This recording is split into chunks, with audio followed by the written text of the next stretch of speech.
Halo guys, ketemu lagi kita di program Mingguan Stema TV yang selalu menyajikan informasi-informasi bermanfaat yang dikemas secara menarik dan atraktif dalam Stema Fact. Guys, siapa di antara kalian yang suka main games? Ayo ngaku. Pasti kebanyakan di antara kalian memang pencinta games. Apalagi di zaman internet yang serba canggih seperti sekarang ini, di mana games-games dengan kualitas grafik yang sangat bagus begitu mudah untuk diakses. Belakangan ini games juga bukan hanya sekedar permainan untuk mengisi waktu luang ya, atau bahkan membuang waktu kamu.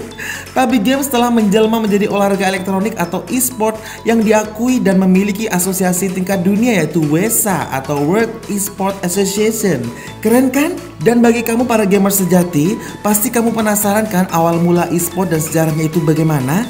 Yuk kita nobar Stema Fact episode ini, karena saya akan bahas e-sport dari dulu hingga kini. Namun sebelum masuk video, jangan lupa untuk like, share, komen, dan subscribe channel Stema TV ya. Ayo kita bahas sejarah e-sport dari masa ke masa. Ada baiknya mungkin kita memulainya dari ajang perlombaan video games zaman dulu. Kita akan memulai dari era tahun 1970-an sampai dengan 1980-an. Sejarah e-sport dimulai dari para mahasiswa Universitas Stanford. Bisa dibilang mereka adalah nenek moyang untuk e-sport pada zaman sekarang ya. Dari para pionir inilah kompetisi video game pertama dimulai, tepatnya pada bulan Oktober 1972. Di masa itu para mahasiswa Stanford berkompetisi game Space War untuk mendapatkan hadiah 1 tahun berlangganan gratis majalah Rolling Stone. Ya, hadiahnya hanya langganan majalah aja saat itu ya. Tapi walaupun begitu tetap banyak orang yang antusias untuk mengikuti pertandingan ini. Perkembangan semakin pesat lagi pada tahun 1990-an. Hal ini disertai dengan industri PC yang mulai berkembang dan game-game di PC juga sudah mulai maju karena dibantu oleh perkembangan internet. Di tahun itu e-sport mulai berkembang dan bisa makin populer dan sebesar e-sport di zaman sekarang ini. Selanjutnya kita ke era tahun 1990-an sampai dengan 2000-an ya. Berlanjut pada dekade 1990-an, kebanyakan games yang dipertandingkan adalah game FPS.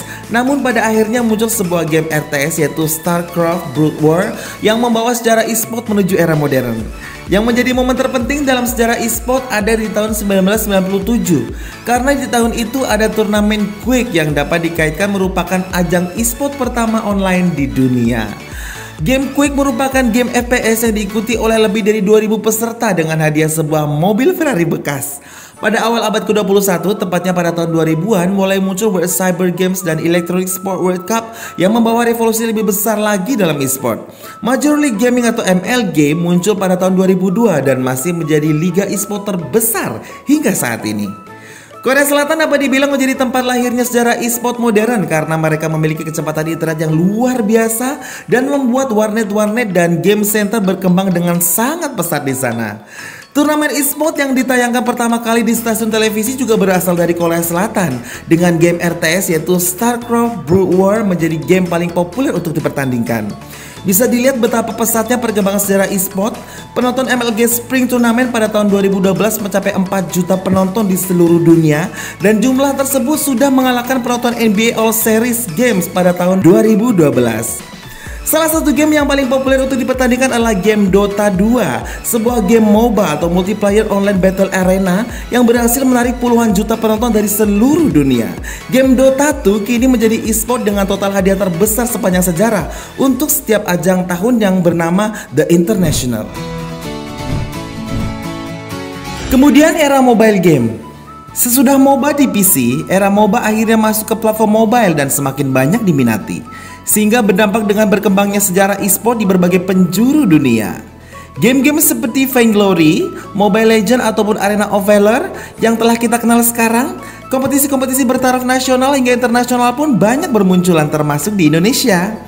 Mengingat industrinya yang semakin luas dan juga diketahui banyak orang, bukan gak mungkin e-sport benar-benar akan semakin besar. Di Indonesia sendiri sejarah e-sport berkembang pesat dari tahun ke tahun karena penggiatnya yang makin banyak dan antusias. Bahkan Komite Olahraga Nasional Indonesia atau KONI telah mengakui e-sport sebagai cabang olahraga yang resmi. Hal ini ditetapkan pada Rapat Kerja Nasional KONI Pusat pada 2020 lalu. By the way, tahu nggak guys, tim e-sport Indonesia juga keren-keren loh. Mereka bahkan sampai menyabet kejuaraan dunia e-sport. Nih aku kenalin beberapa tim e-sport yang keren banget kebanggaan Indonesia. Yang pertama ada Boom E-Sport. Boom Esport adalah tim e-sport Indonesia yang sudah sering berlaga di kancah internasional. Pencapaian terbesarnya adalah menjuarai turnamen Dota 2 se-Asia Tenggara yakni ESL dan SEA Championship 2020. Kemudian ada Onyx Esport. Onyx Esport adalah salah satu tim yang paling bersinar dalam dunia kompetitif Mobile Legends di tanah air. Tim ini mencetak kemenangan pertamanya pada Piala Presiden 2019. Bukan itu saja, Onyx juga menjuarai MPL Season 3 dan menjadi salah satu wakil Indonesia pada turnamen Mobile Legends Bang Bang Southeast Asia Cup atau MSC pada 2019 di Filipina. Yang ketiga ada Bigetron RA. Bigetron RA Esport merupakan salah satu tim e-sport terbaik di Indonesia, tak terkecuali pada divisi PUBG Mobile yang dikenal dengan nama Bigetron Red Alliance. Tim e-sport PUBG terbaik di Indonesia ini juga berhasil mengharumkan nama bangsa dengan menjuarai turnamen PUBG Mobile Club Open atau PMCO Full Speed Global Final pada 2019. Kemudian kita punya tim RRQ. Tim RRQ merupakan tim e-sport Indonesia yang diakui dunia setelah menyabet gelar juara dunia pada dua divisi, yakni divisi Point Blank dan divisi PUBG Mobile. RRQ Indivir menjadi satu-satunya tim asal Indonesia yang meraih dua gelar juara nasional Point Blank dalam satu tahun, yakni juara PBGC 2017 dan PBNC 2017. Selang satu hari, RRQ langsung mendapat gelar juara dunia dengan memenangkan turnamen PBIC 2017 setelah mengalahkan wakil dari Rusia dengan skor telak 2-0.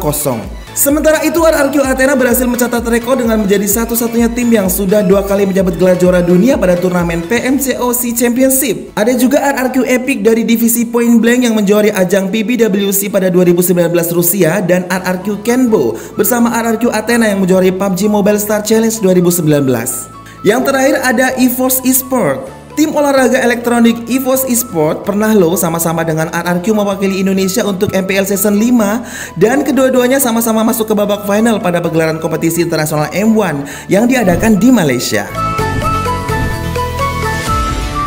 Guys, tahu nggak sih kalau kita bisa belajar untuk menjadi gamers atau e-sport player yang keren banget di sekolah?